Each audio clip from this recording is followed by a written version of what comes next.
Now, let's look at shamanic prophets and pastors. When your pastor tells you that he did some directions, akwanchre, and entered some realm to prevent a catastrophe that was about to happen, don't just clap and shout, Papa, Papa. That is magic. Yes. Well, the only problem is at the same thing, but it happen where a particular place a divine. It could happen where baby a only hobi dia a brunsam. Our biggest problem. Sorry why. Almost since sorry for nema akwanchira a bonnet. Or so for no so tone whatever a bonnet. But the all casa no so tone book. Na okachire nkrofo se munsu so seed say mo ya harvest no na yesi munsu seed from $100 to $100 obia betua because oh yes ade na de abuo nyame adwuma na wonso adwuma ayeye is the same thing, but because obia wo away a order fanity obi num se omo de ye divine ebi mu de ye evil we na ye de ato ni patirim nti so te rituals pe na ne yemu de ni se hwim.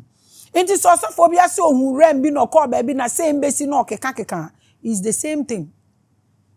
Nti aya amuntu so mom nsem na mom find out niama ekoso ni bi.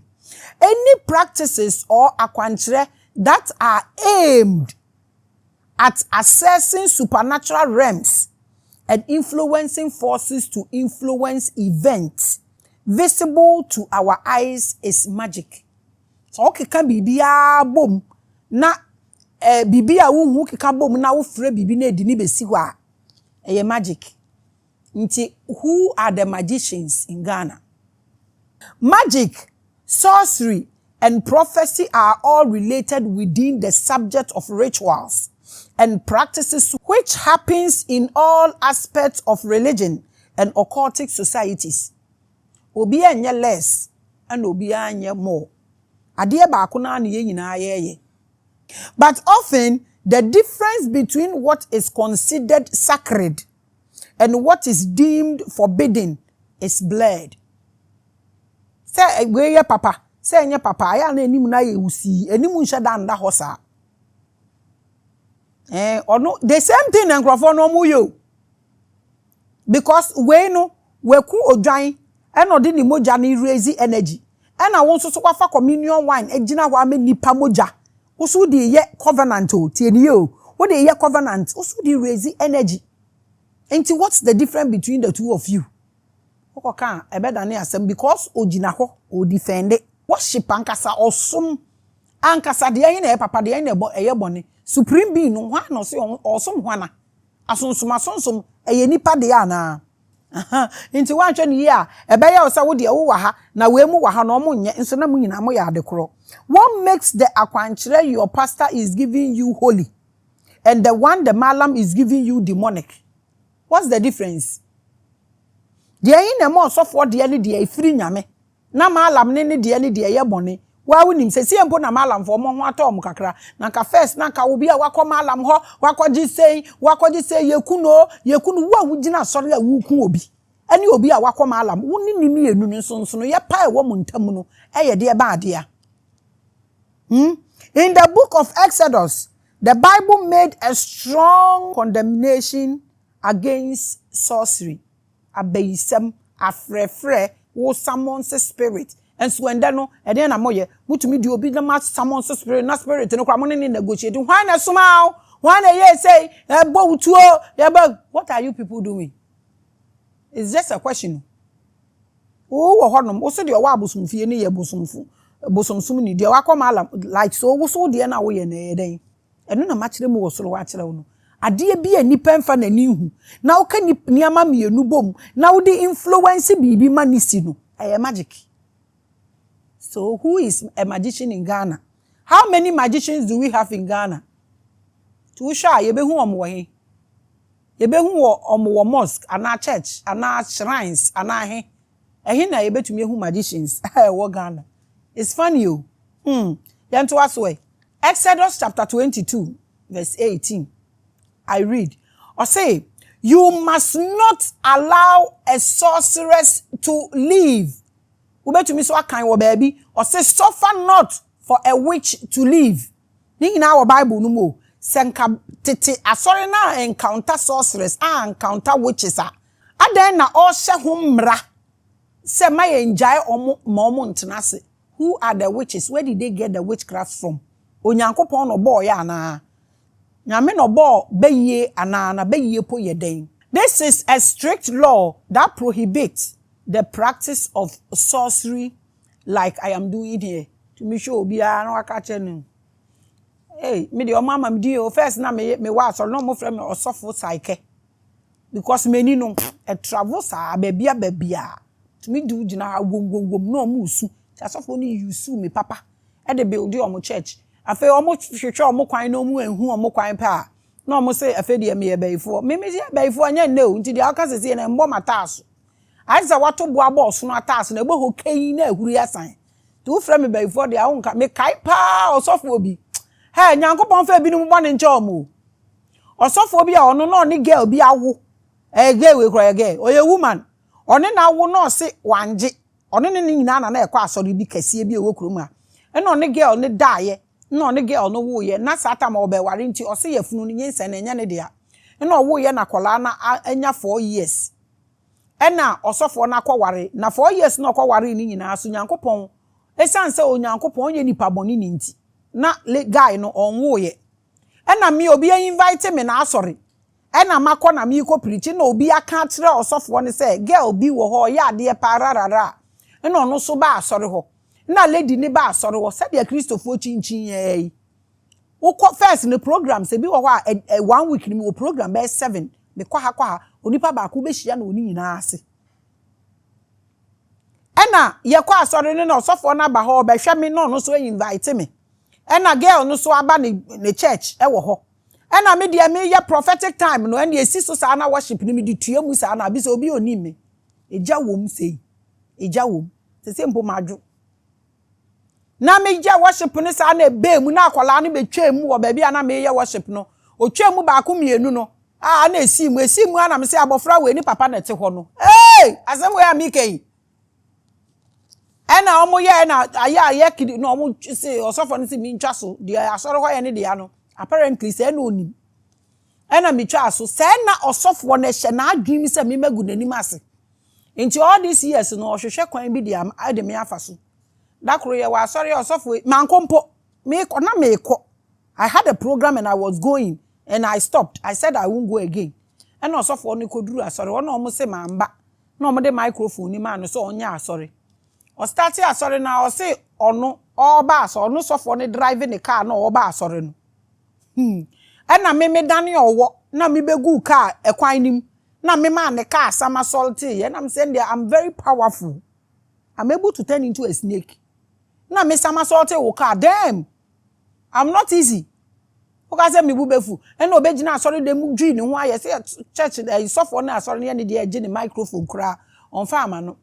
Oko say me di wa asori wo poto na me e fa me ho be ti na me ka kire say me ni obi ankun wa o me wo this thing I dey do am 25 years old bi so bia wotema time na ye sisu na papa mama ayi Maame Christian do tetemo no ene woman na o ye aroma of Christ ni freedom omo abanyina ma na omo abanyina omo start na ma Juli owo nungwa gata kese na chi ho omo na omo ho ma na omo abasesi afa na omo start yele ona yele waji gurus ye sha e cheche mi oyi prophet ano vaglaskan komu ye ne eto nwomu e ma omo e wo omo asori orion salifo amako ni owusu bempam orion ole kun okay na kansane mi discuss asori o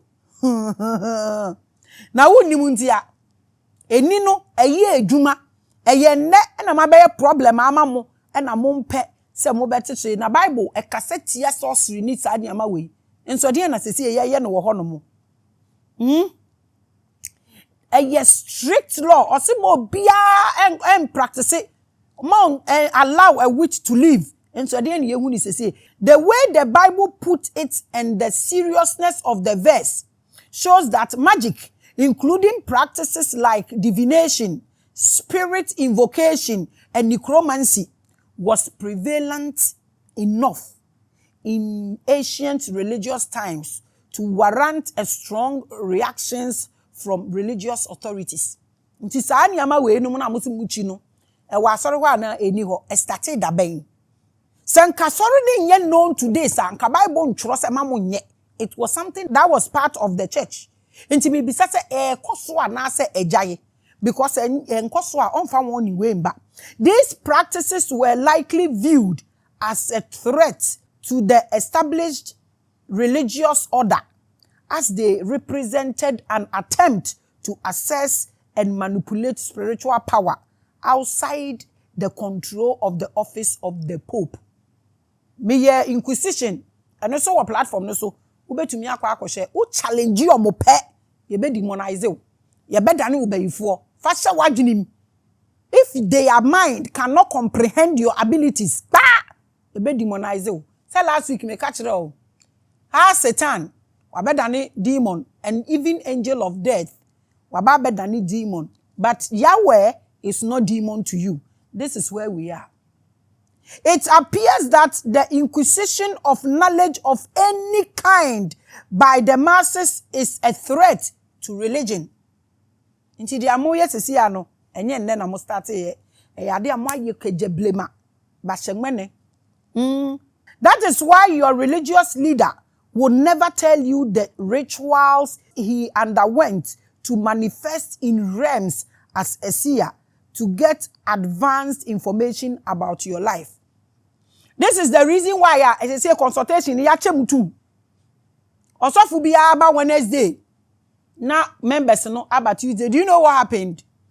Omo ba no mo ebe hie omo asofo no wo ohonom na afada ne ntokwa. Na sese emidi obuo ama omo hwe. When we started consultation, ye free Sakumono village ne ye ba NTAC ho no. Say wo hwe me yana wo wira afi me na me wa NTAC ho no. Ye ba NTAC ho no no. Wednesdays no asofo ne ba omo ye omo consultation ni Thursdays. Omo ye omo miracle service ni ye keke ka ho no Wednesday. Hey, you people Omo ye Wednesday na omo agi names ni na omo beba consultation no obetwero wudi for consultation na obeba Thursday no the names ni na ba me ho Wednesday na ma ko names ni mu nyina me ka the problem na wa chorotoro na ma ka solution me ka problem na wa chorotoro na wa ka solution na Thursday no akọ disbase ama members ni wo ho nti na madam foto so ye o say ade we ama grace uye enye o ma omo mfa nkrofo ne mbra na me so de nkrofo ne ba me ntumi miti be me ya nkrofo no no mo ye priority nti ma me nyem omo no omo nko sa asofo ye na omo ne me nkan NTAC still we are doing it, but we don't brag about what we do ehun hiampo. But ya na eme nipa e na oka na ode aba na wabeje na okọ onka nkyere wo onipa na beba beje na okọ owie a na say wakoka say me na menye essential oils na yedi begu office wo ni nyina me na me ka kyerɛ bebre na asofo na eto essential oil no ede na yede ye enya rituals enu na wo beto na apim omo so na omo nkrofo no so omo beto nkrofo no so omo anu mpo onye ye ngurumi omo no ma bebie no ma betoko ede na ya amode ye because aha no no me nsa obi adwuma de omo wa ha ni na ye de chemicals wom nti odi gu wani ebe ha odi gu asum ebe ha but de ya ye kraba no de ye pure essential oil utumi nom tumi de gu asu tumi de gu na ma besum ni nyina na mo de ko mu wie so na ma koka kire omo se menye enye office where am ni mo na ye bibia together ena mo kwa na mo amasa akosa me se poto e de egu wo eno na mo ye ena munya advanced information se mo anfa nkrofo ni din amba enye me ne mo ena ye na mutumi nya we nyina e de ko so for no say me de ka me koda ne owogu ni ka akwa ewi ase ko wi asori branch omo de ne to ano o twentro to bishop ne so se bishop ni so omo nsi dan o ojeje nkrofo ni sike na se na bishop ni hwe o si dan ni wie yepe no offer members ni na akoye. All these people are there talking ill about me. Se munni me binu mo pa me nka so omo nyina nya o.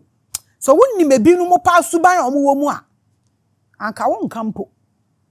Eno na omo benya advanced information na omo de bremo no. Essential oil na wo office wo na. And then gives you akwankyere and divination practices to attempt to manipulate this event by magic. Up to now, what na se wo ho. Now your consultation na onipa obeba wo kire ne process a onfam na enye natural bibi ma no a obeka so onpe bia obi oye Kristoni omo pentem. They don't have time. This same religious leader will come and buy divination and spell portions to do his practices and turn around to call me Maame Wata in church and prevent you from knowing what he did or how to do it yourself. When I'm a me say do it yourself. Eshiwa ube je mato ube ya de foforo kopim so ube dru. Ono de ose there bi na ono me hye kona ho. Owie a na wa ba be ka kiro se me menye. O cover ne bombom. O cover ne to sebe said ya unhu ba bi okoye nti menhwe me kora. Prophets and seers act as intermediaries between the human and the sacred world, that is the ethereal. Nti na wo so dae a wante ase ono na ukobisa no no na so dae no wa access ethereal wonte ase you work on yourself to get there wo kwa kobisa na ono nyo no na so dae dae ne ye wo dia. You don't know how to process your own dream. Ehe na obedu. We believe they receive visions and revelations by manipulating realms of consciousness. Ye be also for the ohu ade na me hu se we ya wini eno de eno na aba so. Hey mo bro. Go be wini na oni wura na onim na de dada. Nti me ha ho. Yo mo ye ni na formalities watsem na aka na enhwe oso no ataso. They use sorcery techniques such as herbs, music and chant to achieve access to these realms. When you people are doing worship, why do you beat the drums differently than when you people are making praises? Do you know why? Tell me. Write it in the comment section. When we worship, sound, no vibration, frequency na mode bono, different. Ena the amodebo praises no so different. Ena the edibo kete ni ni akomfo de kom no so no. Eno so frequency ni different. Bisa wo ho sa de ntia. Ena ya mobo sa drums no endwen omo kọ wo a endwuma omo to ene se de omo si ntwene so no obi wu a se de omo si ntwene so ene ndwuma omo bo bisa wo ho se ye de ntia na ye ete sa ye frequency ni vibrations ni ba bi enipa ne pese orlande ntia de nti na ya mo bo praise and worship a mo bo ni different na mo bo worship nso a mo bo ni different obia oye prophet bi e pendwum de ndwum na ye adwuma nti most prophets know how to sing. And your mom baby they are like know how to sing because no the peja frequency no or peja mu say na no wagurem no can be it is still magician. A magic, a sorcery. I catch you plain. They use sorcery techniques such as herbs. No more to tell about it. I want to have gugu when you so no more mu de bia. I didn't chant na mo chanting. Tongues na mo kana se kire se munim se e chanta mo chante ana ade ba ko memma wo bumfu ade a wo kan wo repeat bia no you are chanting. Do you get it? Ade a wo kan repeatedly bia no you are chanting. What I say me home I am chanting. Nti tongues na mo kan na mo botwe ni fam era egungudu you guys are chanting. Eye brofo no na ya na eye deceive mu se mo de mo nya hwe mo chante nti sa chant no na e ma osofo no ewurem mo chante sa na wewurem. Some prophets and seers perform serious shamanic rituals, blurring the lines between divine inspiration and the deliberate manipulation of consciousness through occult methods. Obi menene na na ewo ho eno ja me no kwa ware girl no nti me na wa ma wa kwankire say ye no obi kunu ba ye na wa ma wa kwankire no. How, what do you call this? Me pa mucho o me kwa just spell and na we ye say and what do you call it? Enye sorcery ade practices no enye occult onya nimdie we ohun se ofa nso na so otwa the round na ofa mekodi tum na otwere wudi na oturo tum a obetumi ada kwa agita nso ni nyina ahohoro. What do you call it? Nya ba isemi ya na nyina ye so at which point are these sorcery practices and shamanic rituals by religious prophets and malams considered magic or spells. Almost spiritual people no.